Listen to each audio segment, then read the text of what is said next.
대부분 애송하는 시들이 또 한두 편 있을 것 같습니다.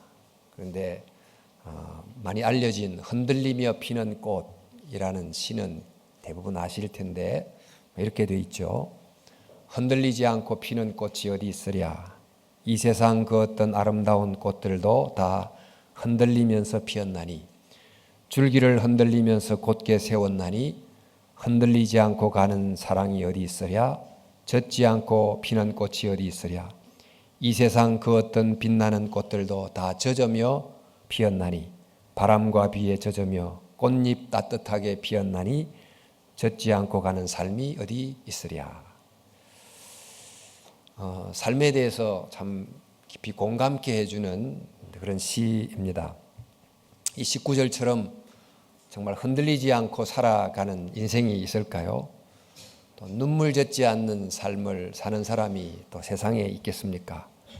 참 어려운 사람, 또 힘든 인생을 살아나가는 사람들이 많습니다. 또 경제적인 문제건, 또 건강 문제건, 또 어떤 가족 간의 관계 문제건, 또 등등의 여러 삶에 부는 바람 때문에 흔들리는 꽃들이 많습니다. 그런데 그래도 바람이 불다가 흔들리다가 꽃이 피면 되는데 부는 바람 때문에 꽃도 영영 피지도 못하는 그런 경우도 들어 있겠죠. 성경에 여러 인물들이 참 많이 나오는데 그 인물들은 거의 대부분 다 바람에 흔들리면서 살았던, 때로는 그의 삶에 극심한 광풍이 불었던 그런 사람들의 이야기입니다. 그 중에 또 한 사람을 들려면 바로 사도 바울일 겁니다. 바울이 선교여행을 떠난 이후, 예수님 믿고 정말 자기를 헌신하고 선교여행을 떠난 이후로 겪었던 일이 굉장히 많은데, 오늘 본문에 보니까 환난이나 곤고나 박해나 기근이나 또 적신이나 위험이나 칼이랴, 이런 구절에 정말 무거운 단어들이 연이어 나옵니다마는 이 단어 하나하나마다 사도 바울의 어려움의 사연들이 다 있습니다. 그저 부는 바람이 아니고 배를 뒤집게 만들 만큼의 큰 광풍이 불게 되는 경우도 정말 많았기 때문에 사도 바울의 삶은 정말 바람잘 날이 없었던 삶이다, 이렇게 봐도 될 겁니다. 근데 바울은 그뿐만 아니고 평생 질병을 안고 살았어요. 그 질병이 정확하게 뭔지는 저희가 잘 모르긴 하나 결코 가벼운 질병이 아니어서 또 평생 고치지 못한 채 안고 살았기 때문에 그 병 때문에 너무 고통스러워서 그 병을 이렇게 이름 붙였습니다. 육체의 가시 곧 사탄의 사자. 이렇게 이름을 붙일 만큼의 질병을 늘 안고 살았으니까 질병이란 바람을 늘 맞으며 살았다, 이렇게 봐도 되겠습니다. 또 이제 바울은 하나님의 사람이었었기 때문에 주위에 좋은 사람만 있었던 것 같지만 사실 주위에 그를 모함하는 사람, 시기하는 사람, 비난하는 사람, 심지어 그를 죽이겠다고 혈서를 써서 맹세하는 사람들까지 있었을 정도니까 굉장히 힘들었죠. 뿐만 아니고 사도 바울의 그 사도권을 인정하지 않고 또 사도를 굉장히 힘들게 했던 교인들도 꽤 많았습니다. 또 이제 바울은 믿음이 좋으니까 내적인 갈등이 전혀 없이 살았을 것 같이 보이지요. 그런데 이제 바울이 남모르는 내면의 갈등을 많이 안고 살았어요. 사실 주님을 믿고 주께 가까이 가면 갈수록 내 부족함이 너무 많이 보이니까 그것 때문에 내면의 갈등을 하게 됐는데, 그가 이렇게 고백합니다. 나는 내가 원하는 바 선은 행하지 아니하고 도리어 원하지 않는 바 악을 행하는도다. 이 구절에서 보는 것처럼 정말 자기만이 아는 내면의 바람이 아주 심하게 자기를 흔들었다 하는 것을 알 수 있습니다. 조금만의 바람이 불어도 나무의 잎새가 찰랑찰랑하고 흔들립니다. 윤동주 시인의 19절처럼 잎새 이는 바람에도 나는 괴로워했다라고 하는데, 정말 조그마한 어려움이 있어도 우리 마음이 흔들리고 또 약간의 불편한 말만 들어도 잠을 설치고 또 좀 더 강한 광풍이 불면 믿음까지도 흔들흔들 하기도 합니다. 또 바울도 사람이었기 때문에 그가 이런 바람을 만나게 될 때 나는 살 소망까지 끊어졌다. 이렇게 말할 정도로 나는 죽고 싶은 심정을 가질 때도 있었다. 이렇게 토로를 했고요. 또 빌립보서에 보면 만약 지금 이 순간 누가 내게 지금 내가 죽는 것과 사는 것 중에 하나를 택하라고 말한다면 나는 차라리 죽음을 택하고 싶다. 물론 이제 죽음이 자살 충동과는 다른 죽어 주님 곁으로 가는 걸 뜻합니다만은 그러나 이렇게 이야기할 만큼 극심한 흔들림이 그의 삶 속에 있었던 것입니다. 이처럼 그의 바깥에서 부는 바람, 또 그의 안에서 부는 바람, 이 바람을 맞으며 흔들리며 살아가게 됐는데 이 바울이 이렇게 마침내 이런 고백을 해요. 그 고백이 뭐냐면 우리가 넉넉히 이기느니라 그랬어요. 잎새가 흔들릴 수 있고 줄기까지 흔들리는 경우가 있었지만 그러나 넉넉히 이겼다. 뿌리는 뽑히지 않고 더 깊게 땅을 향해 또 뿌리가 깊이 들어갔고 마침내 꽃을 피웠다. 이런 고백이 되겠지요. 바울이 어떻게 이렇게 넉넉히 이긴다. 이런 정말 말을 하게 된 걸까? 무엇이 바울을 그렇게 만든 것일까요? 오늘 이제 로마서 이 8장에 나오는 이 본문을 가지고 한 세 가지만 보려고 합니다. 그 첫째가 하나님의 사랑에 대한 확신입니다. 바울이 겪었던 어려움, 앞서 간단히 몇 단어를 통해서 설명을 했습니다만 그 어려움은 그저 적당한 바람이 아니고 배를 뒤집을 만큼의 광풍인 경우가 많았는데 이런 그의 삶을 쭉 돌아보면서 자신의 삶을 이런 이미지를 가지고 설명을 했어요. 구약의 한 시편을 인용해서 우리가 도살할 양같이 여김을 받았나이다.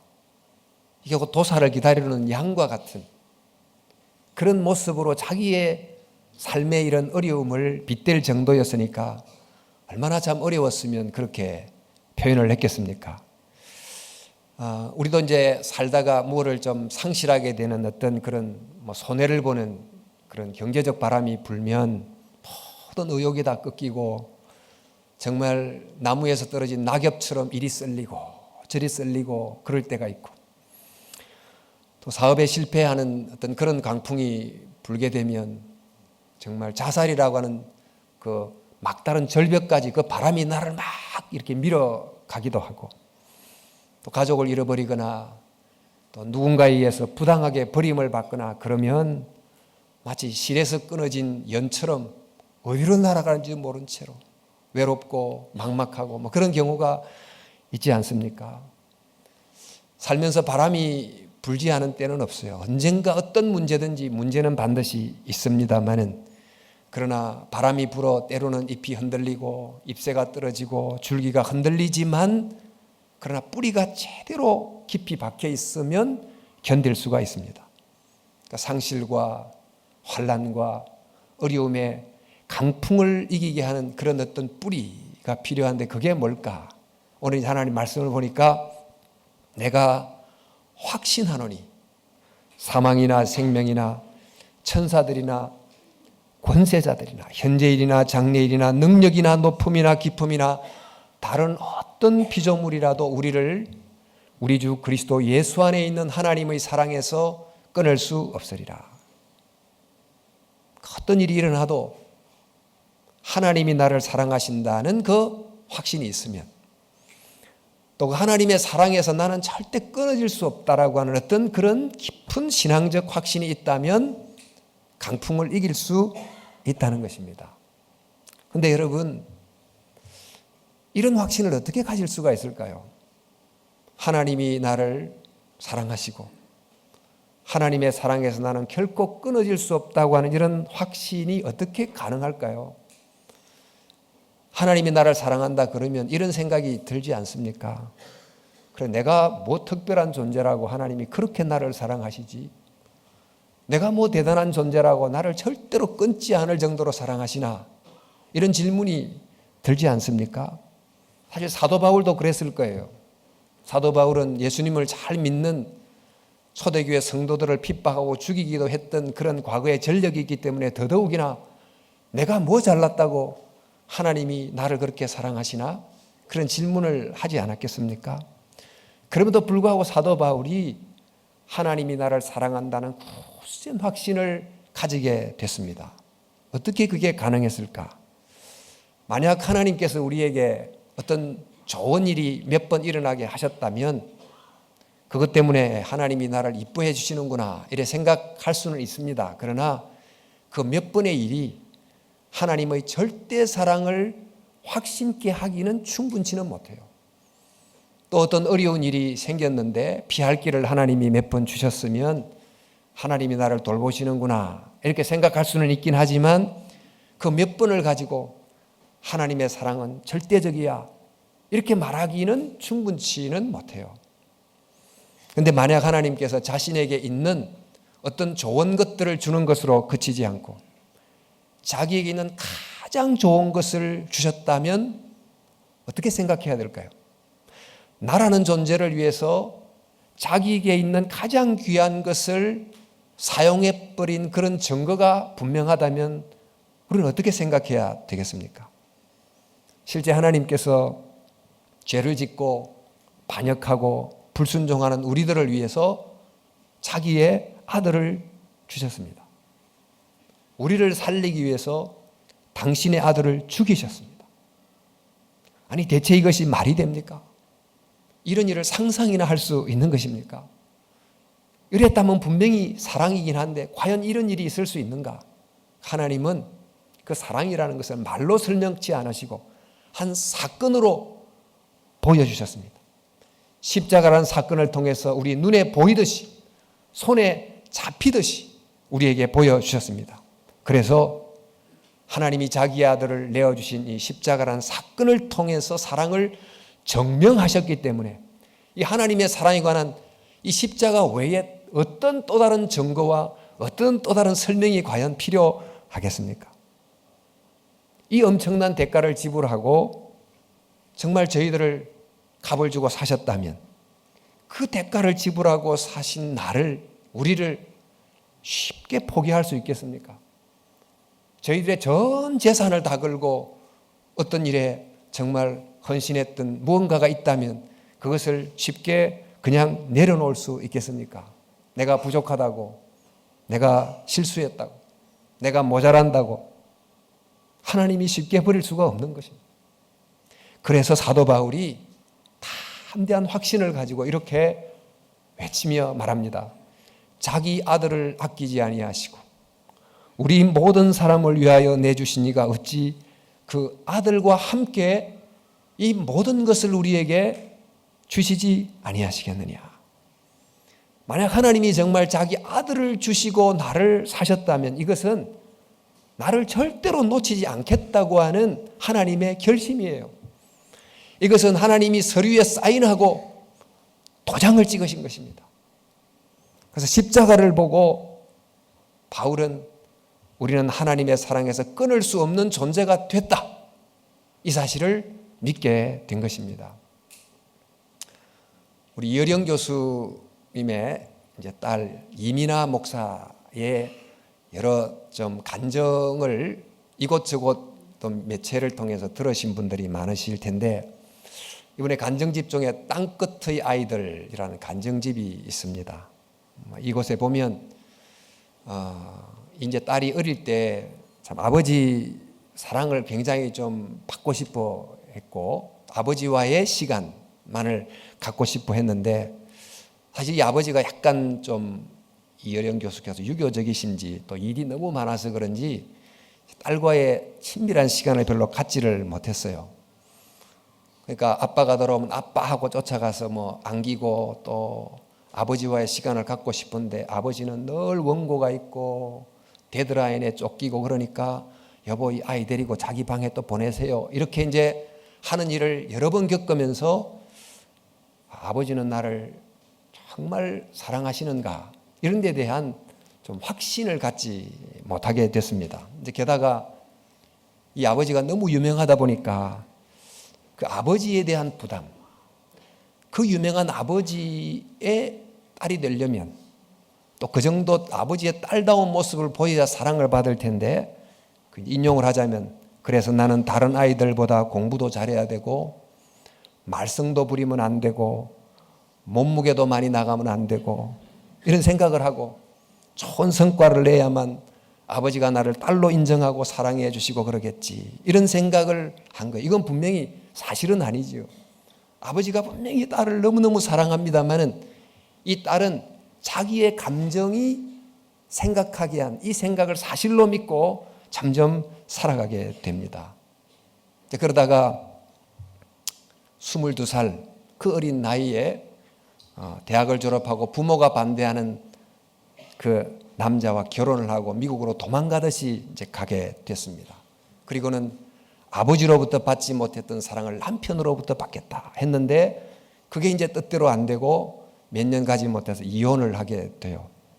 그 후에 여러 어려움이 찾아왔고 또 25살 난 아들이 갑자기 정말 세상을 떠나게 되고 둘째 아들이 자폐 때문에 굉장히 힘들게 세월을 보내고 자신은 망막 박리 때문에 거의 눈을 볼 수가 없는 그런 이런저런 시련의 광풍이 계속 불어닥치는 거예요. 한 인간으로서 견디기 어려운 이런 상황이 됐을 때 정말 사랑에 대한 어떤 누군가가 나를 붙들고 있다는 확신을 구하고 싶었지만 그런 것을 얻을 수 있는 상황이 안 됐습니다. 그러던 중에 그가 정말 강력하게 하나님을 만납니다. 십자가를 통해 나타난 하나님의 절대 사랑을 만나고 육신의 아버지보다 하늘의 아버지를 이제 깊이 만나면서 하나님의 사랑이 나를 붙들고 있다. 하나님의 끊을 수 없는 사랑을 확신함으로 그녀의 삶에 부는 광풍을 이겨가게 됩니다. 그 풍랑 때문에 더 하나님께 가까이 가고 그 부는 바람 맞으면서도 쓰러지지 않고 때로는 그 바람 때문에 가지가 막 흔들리는 것처럼 정말 자신의 하나님을 향한 기도의 손, 찬양의 손이 점점 하늘로 올라가는 이런 제 삶을 살았어요. 찬송가 가사에 큰 물결 일어나 나 쉬지 못하나 이 풍랑 인하여 죽게 더 빨리 갑니다.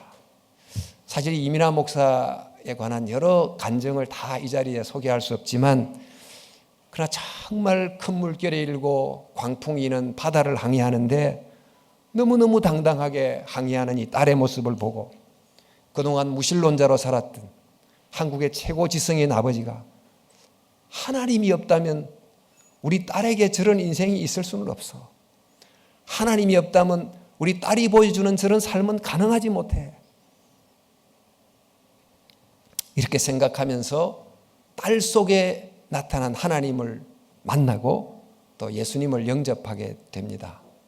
그분의 책 제목처럼 지성에서 영성으로 건너가는 다리를 마침내 건너가게 됐습니다. 여러분, 사랑이 무엇입니까? 사랑을 어떻게 정의 내릴 수 있을까요? 사랑이 무엇이냐고 물으신다면 그런 정말 어떻게 답을 하실까요? 사랑에 대한 정의가 정말 많겠지만 오늘 말씀을 통해서 우리가 발견하는 하나는 사랑은 결코 포기하지 않는 것입니다. 우리가 교만하고 하나님을 반역하고 불순종하고 깨닫지 못하고 그래도 절대로 포기하지 않는 그 바로 포기하지 않는 것이 사랑입니다. 하나님은 우리를 포기하지 않습니다. 이런 하나님의 사랑에 대한 확신이 바울로 하여금 그 센 광풍에도 쓰러지지 않도록 만들어졌던 것입니다. 이 바울의 확신에 찬 승리의 선언을 다시 한번 들어보십시오. 이 모든 일에 우리를 사랑하는 이로 말미암아 우리가 넉넉히 이기느니라. 여러분, 힘들고 어려운 바람이 불고 있습니까? 때로는 하나님이 나를 버리신 게 아닌가 그런 생각이 혹 드시나요? 낭만과 슬픔과 또 불안이 우리의 마음을 지배하고 있습니까? 그럴 때일수록 십자가 안에 나타난 하나님의 끊을 수 없는 사랑을 다시 한 번 더 붙드실 수 있기를 바랍니다. 삶에 어떤 바람이 불어도 그리스도 예수 안에 있는 하나님의 끊을 수 없는 사랑을 확신하면 반드시 그 확신이 내 삶에 부는 바람을 이기게 만들 줄 믿습니다. 둘째는 하나님의 용서에 대한 확신이 사도 바울을 이기게 했어요. 우리 33절에 보면 이런 말씀이 나와요. 누가 우리를 고발하리요? 누가 우리를 정죄하리요? 이런 말씀이 나오는데 사도 바울은 일찍이 바리새인이었습니다. 바리새인의 특징이 남의 잘못을 너무너무 잘 찾아내고 지적하고 고발하고 이게 전문가예요. 근데 사도 바울이 그렇게 살다가 예수님을 믿게 됐습니다. 그러니까 남을 잘못을 지적하면서 이렇게 가르쳤던 사도 바울이 한 가지 손가락으로 남을 가르쳤던 사도 바울이 이 세 가지 손가락이 자기를 가르친다는 걸 깨닫고 자기 속에 있는 잘못을 자꾸 많이 발견하는 거예요. 그래서 내가 나를 고발하고 내가 나를 정죄하는 그런 상황 속에 바울이 자기를 한탄하며 이렇게 정말 탄식하며 고백하기를 이 사망의 몸에서 누가 나를 건져낼 수 있겠나? 또 나는 죄인 중에 괴수다 이렇게 이야기를 했습니다. 고난과 어려움이란 삶의 외부에서 불어오는 광풍이라면 이런 죄에 대한 자책 또 죄책감 이런 것들은 내면에서 부는 광풍이라고 할 수 있습니다. 우리가 이제 기도할 때 주로 어떤 기도를 많이 하십니까? 주시옵소서 이것도 주시고 저것도 주시고 그런 기도도 많이 하지만은 그러나 조금 더 기도를 좀 하게 되면 회개의 기도를 많이 하게 되지 않습니까? 정말 내 죄악을 앞에 놓고 애통하고 슬퍼하고 우는 때가 많은데 이런 죄책감의 강한 바람이 내게 부는 경우가 있는 것입니다. 그런데 이런 이제 바람이 불 때면 그 바람과 함께 이런 사단의 소리가 함께 들리는 경우가 많아요. 너가 이렇게 살고도 구원받았다고 말할 수 있어? 너가 이런 식으로 살면서도 하나님 믿는다고 말할 수 있어? 너는 무슨 자격으로 하나님 앞에 떳떳하게 이렇게 뭐를 달라고 그러지? 이런 어떤 소리가 막 들릴 수 있는 거예요. 그러니까 내가 나를 고발하고 정죄하는 이런 소리를 듣는다고 하는 것은 어쩌면 내 양심이 깨어있다 이런 뜻도 되기도 합니다.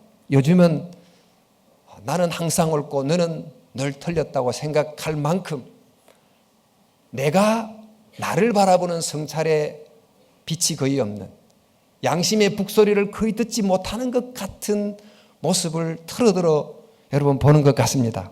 우리는 내가 나를 정죄하는 양심의 소리를 들어야 합니다. 그러나 그 소리만 들으면 안 돼요. 그 소리만 들으면 우리가 계속 정죄의식에 무너지게 됩니다만은 우리는 죄인이라는 소리를 들어야 하나 동시에 또 다른 소리를 들어야 됩니다. 그 소리가 어떤 소리인가? 33, 34절 이렇게 되어 있습니다. 누가 능히 하나님의 택하신 자를 고발하리요? 의롭다 하시는 이는 하나님이시니 누가 정죄하리요? 그랬습니다. 세상은 정죄합니다. 계속 정죄하고 지적하고 심판합니다. 자기 문제는 어떻게든지 덮고 남의 문제는 어떻게든지 덜추어 내려고 합니다. 그러나 하나님은 정죄만 하지 않으십니다. 하나님은 죄는 죄다 하는 것을 분명히 지적하시지만 그것으로 그치지 않으시고 그 죄를 해결할 수 있는 길을 우리에게 마련해 주시는 것입니다. 하나님은 당신의 독생자를 십자가에 죽게 하심으로 우리의 죄값을 대신 치르게 하심으로 의인 되신 예수님을 대신 죽게 하심으로 의인된 예수님을 죄인으로 죄인된 우리를 의인으로 삼아 주시는 것입니다. 그래서 사단이 늘 우리를 향하여 정죄하고 고발할 때마다 우리는 예수님의 십자가를 붙잡고 용서받았다고 하는 사실을 선언하는 저와 여러분들이 되어야 되는 것입니다. 마틴 루터가 종교개혁을 할 때 굉장히 어려웠습니다. 그 당시 로마 교황청은 최고의 권세를 가진 기관이었는데 감히 일개 수사가 로마 교황청에게 대들어가지고 살아남을 수가 있겠습니까? 엄청난 핍박의 바람이 그를 불었지만은 그러나 그를 힘들게 했던 것은 그 바깥의 광풍만이 아니었어요. 그는 자기 속에 있는 이 죄의 문제를 해결하지 못해서 내가 정말 어떻게 이 죄 용서를 받을 수 있을까? 이것을 깨닫지를 못해 못해서 자책하고 자학하는 그런 내면의 강풍을 늘 이렇게 겪으면서 살았습니다. 종교개혁을 하는 중에도 자주 마음속에 이런 생각이 들어요.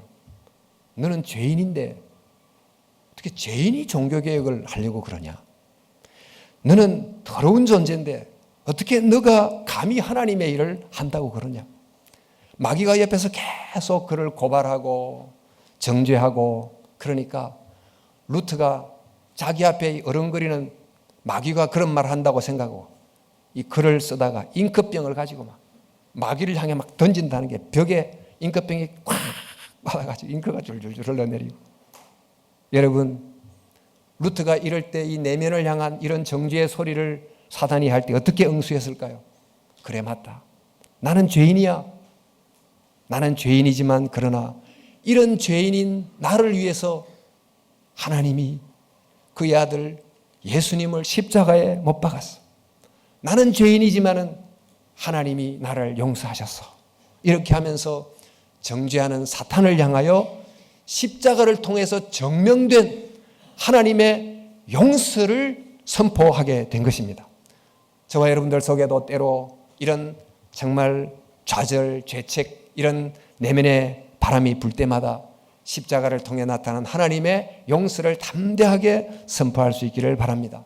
우리 죄가 비록 주홍같이 붉을지라도 흰 눈처럼 희게 해주시는 주님의 보혈의 능력을 믿으시고 용서해 주시는 하나님을 확신함으로 내면의 강풍을 잘 이겨내는 여러분들 될 수 있기를 다시 한 번 더 축원합니다. 세 번째는 하나님의 구원에 대한 확신이에요. 바람이 불면 마음이 흔들리다가, 삶이 흔들리다가, 또 하나님을 믿는 믿음까지 막 흔들릴 때가 있습니다. 마틴 루트가 구원을 확신하지 못해서 굉장히 괴로워했어요. 어떻게 하면 내가 구원을 확실히 보장받듯이 받을 수 있을까? 그래서 계단을 무릎으로 기어오르기도 하고 피를 철철 흘리기도 하고 그렇게 했음에도 불구하고 구원의 확신을 갖지를 못했습니다. 그러다가 로마서를 펼치면서 하나님 말씀 속에 나타난 그 복음을 듣고 비로소 구원을 확신할 수 있게 됐습니다.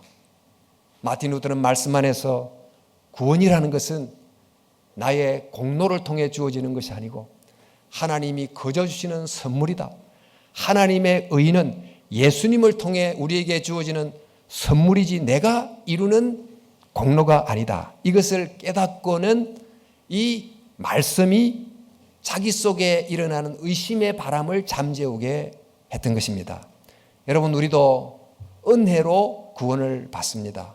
하나님이 은혜로 구원을 주시면 믿음으로 구원을 받게 되는데, 우리가 구원을 확신할 수 있는 것은 나에게 있지 않습니다. 구원은 성부 하나님께서 계획하시고 성자 예수님께서 십자가에서 사역을 이루시고 성령 하나님께서 그 사역을 내 속에 적용하심으로 구원을 이루어 가시는 것입니다. 우리가 비록 연약하고 흔들리고 주의 뜻대로 살지 못한다 할지라도 하나님이 나를 향해 계획하시고 이루시고 적용하시는 그 하나님의 구원을 하나님이 포기하지 않으시기 때문에 우리는 구원을 확신할 수 있는 것입니다. 하나님 말씀해 보니까 너희 안에 착한 일을 시작하신 이가 그리스도 예수의 날까지 이루실 줄을 우리는 확신하노라. 너희 안에서의 착한 일, 바로 구원입니다. 성삼위 하나님을 통해 이룬 그 구원을 하나님께서 완성하신다는 것입니다. 따라서 우리는 나 때문에 구원을 확신하는 것이 아니고 나를 선택하신 성부 하나님 때문에, 나 때문이 아니라 나를 위해서 십자가를 지신 성자 예수님 때문에, 나 때문이 아니라 이 구원을 내 안에 이루어가기 위해서 역사하시는 성령 하나님 때문에 나는 여전히 부족하지만 구원을 받았다고 선포할 수 있는 것입니다. 이런 하나님께서 우리를 계속 아시고 추적하시고 인생의 그 어느 날, 어느 과정, 어느 계기를 통해서 나를 찾아오신 것입니다. 이전에 탕자같이 살았지만 어릴 적 내가 들었던 찬송이 갑자기 생각나게 하시고, 어떤 때는 힘든 고난을 통해서 나를 겸손하게 만드시는 등 여러 방식으로 주님이 나를 찾아오시고 정말 구원을 베풀어 주시는 것입니다. 이런 성부, 성자, 성령 하나님이 주시는 이런 온전한 구원을 확신할 때 우리는 넉넉히 이길 수 있습니다. 여러분, 계속해서 바람이 불어왔고 또 불어올 것입니다. 어떤 때는 미풍으로, 어떤 때는 강풍으로, 어떤 때는 광풍으로 우리에게 올지도 모릅니다. 때로는 잎새를 흔들고, 때로는 줄기를 흔들고, 어떨 때는 뿌리까지 위협하는 바람으로 올 수도 있습니다. 이런 바람이 불 때마다 외부의 상황만 보면 두려워서, 불안해서 더 흔들립니다. 이런 바람이 불 때 내 안에 감정이 만드는 내면의 이 생각의 소리를 자꾸 들으면 외부의 바람이 아닌 내부의 바람 때문에 먼저 넘어지게 됩니다. 안과 바깥으로 여러 형태의 바람이 불 때마다 진리에 대한 확신을 다시 붙드시기를 바랍니다. 주님이 우리를 사랑한다는 사랑의 소리를 들으실 수 있기를 바랍니다. 하나님이 여러분을 사랑하십니다. 하나님은 여러분을 용서하십니다. 하나님은 약속하신 대로 여러분을 반드시 구원하십니다. 외적 내적 바람이 불 때마다, 심히 우리의 삶을 흔들기에 할 때마다 이 말씀을 붙들며 살아가십시다. 이 모든 일에 우리를 사랑하시는 이로 말미암아 우리가 넉넉히 이기느니라. 아멘. 함께 기도하겠습니다.